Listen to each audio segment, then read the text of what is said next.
gay men looking to date. You go to like Yahoo Personals and like I think Match.com has gays.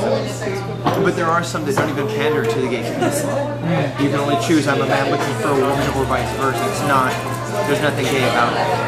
But I've not yet found a gay social networking site. So what's your intake about the word gaydar? Is there such a thing as... Oh, absolutely. Yeah. Yeah? Oh, yeah. So you can definitely tell which one is gay, which one is not. My gaydar is really, really good. Yeah? I've rarely had a problem telling who's gay and who's not. You don't have that problem? No. But I think it's something inherently built into gay men, though, and women that... If you're looking at a different race, obviously a black person can tell another black person, a Hispanic can tell another Hispanic. That's a physical thing. You can look at somebody and know roughly what they are. But yeah, I think it gives us a unique sense of safety of knowing the people that we can approach and what we can do and where it's socially accepted. Yeah, absolutely. So basically, what would, if you're walking down the street, what is the first thing that would alert you that this guy's gay? Or he might be just, you know, look. It depends. Sometimes they're more affected. So the way they hold their hands, the way they hold the bag that they're carrying, the way they walk, the way, their hair's done, or their makeup, where they're speaking to somebody.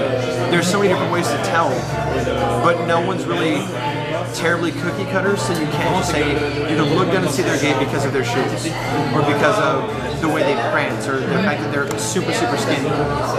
You can't pick one or the other, but you have a set of tools that you can look at somebody and say, that guy's probably gay. So, do you think which side, or is it the same, which area is more narcissistic, gay guys or straight guys? Oh, I think gay men are. Gay men. Because we're more okay with the fashion, with the makeup, with the hair, and in the gay community, it is a lot about looks, and it's a lot about the image you present. So if you're not up on the way you look, you're not, your hair is unkempt and your clothes are dirty, you can't expect to attract anybody except other people like you, and they're typically not looking for someone like themselves.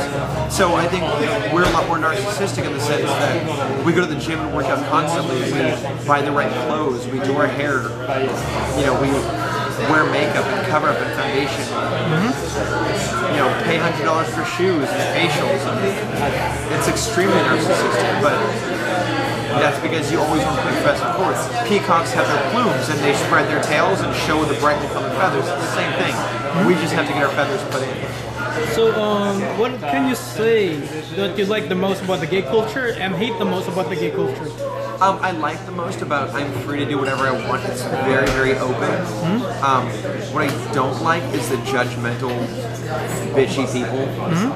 In the same respect that there are enough of us that are open to whomever wants to be whatever way they want to be, there are just as many going, you shouldn't do that. It gives us a bad name. Why would you do this? Why would you go here? Why would you drink that? Why would you dress this way? And there's enough of us fighting against our own people, that it becomes counterproductive.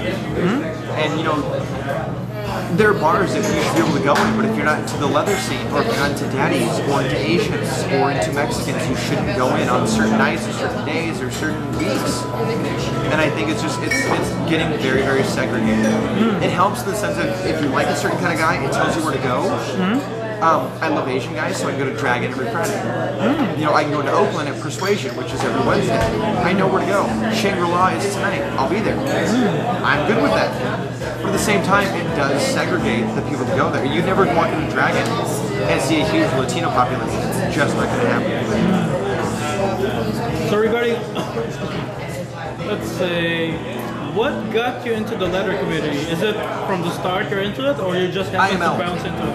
IML from last year, I went and was exposed to all these different things, and I was taken to what's called Wolf Camp, which is where the pups go, the leather pups.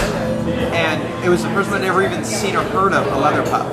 And they wanted me to pet one. And I was like, no, I can't. I absolutely can't. And they asked why, and I said, because I've never pet a human being like an actual animal, other than just being patronizing and an asshole to people. But by the time we left it, which was only like half an hour, I was asking questions left and right. And by the end of the night, I was like, I'm a puppy. Because enough things in my past made sense about the way I behaved and things I wanted, things I liked, that pointed to the fact that I was a puppy. So by the next day, I had a leash and a collar. And the friends I had made came to see me at the booth I was working at, presented me with like my puppy hanky, and they told me what breed they thought I was, and we worked out a name. And that's what got me initially involved into the community. So is the leather community catering to the bondage theme, or is it just the outfit? It's all intertwined. I'm part of the leather community. I don't do bondage. I do some kink. I do the pup play stuff, but I don't do boy and sir. The what? Boy and sir, which is just like having like a puppy and a sir or his master. Same deal, but just different situation. It's a very all-encompassing term. Is it closely related to dominatrix? A bit. Not all of it. Some of it is simply submission. Some of it is being dominant. Some of it is being physically abused or verbally abused, or being the abuser, or giving yourself up to somebody and letting them take care of you. You know, it's so all-encompassing that you could be a lot of different things. When I first became a puppy, I didn't think I was part of the leather community. And my boss at the time, he goes, so you're wearing a leather collar? I said, yeah. And he goes, that's leather, so you're part of the leather community. And it was something so simple that I didn't think about it that way. You don't have to be clad in leather from top to bottom, wearing assless chaps and a tie-up vest. Leather is leather. It's not what you wear, it's who you are. And so, the community is huge. Because I noticed you got this thing in your wrist. Yeah. First time I saw that, I was thinking, it could be a punk rocker. It didn't quite register like it was a leather thing, because it is. And this I like, A, because it is leather, but B, I like the industrial look of something that's got like the cross straps and the steel bars and the posts. I like the industrial look of it, which is why I initially got it. But it's more related to, I was at school today, so I have an outfit on, I want to look a certain way, so I built the outfit around it, than it is towards I'm part of the leather community. So what is the gay scene, the category? There's the letter, the twinks, the jocks, the dilf, the bears, the cubs. So is it really that in a way categorized by category? Yeah, it is. That's with whom you spend your time and where you're accepted. Oh, okay. And again, it's segregating, but you go to something like IML, and it's everybody. I mean, you see everything all in one. Okay. And you're not like, bears over here with your cubs, and your sirs and your pups, and the leathers and the subs, the doms, the BD, and S&M. It's not segregated that way. It's just a menagerie of everybody together, and that's why it's so amazing, because it's 4 days of it. And people come from all over the world for it. So in a little sub-community like Castro, yeah, it's segregated. You go to Daddy's, and it's full of Daddies. You go to Folsom, and it's full of leather guys. Go to Badlands, to the Cafe, to Trigger. It's full of twinks and your trendy, early 20s to early 30s kind of crowd. It just depends on where you go. I noticed like majority of the time, gay guys have a big beef with bisexual men. A lot of gay men feel that bisexual men are just taking a cop-out, and then they just need to accept that they're gay. A lot of gay men don't believe in bisexuality. Because there was some movie, I forget what it is now, but it's actually a woman that says, she says something to the effect of, who says that bisexuals should accept gay men? Because you'll never hear, a straight guy go, oh, I'm bi, but I like women. It just doesn't happen. It's typically a precursor to being gay, and a lot of gay guys look at it as they're ashamed of being gay, so they call themselves bi, so they're frowning on the rest of us to accept what they can of their own community. So I noticed I also noticed like a lot of straight folks would think a feminine gay guy would be a bottom, but it's not the case. According to a lot of them are top shelves. Yeah. And a lot of butch ones are bottoms. Yeah. Is that really normal, or is it?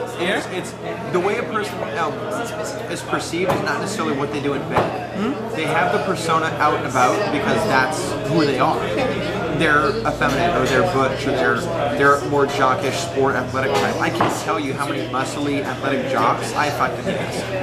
Big muscly can bench press a Buick. All they want to do is grab their ankles and take it. The way they look is not necessarily indicative of what they want. It's blunt, but it's true. True. Oh.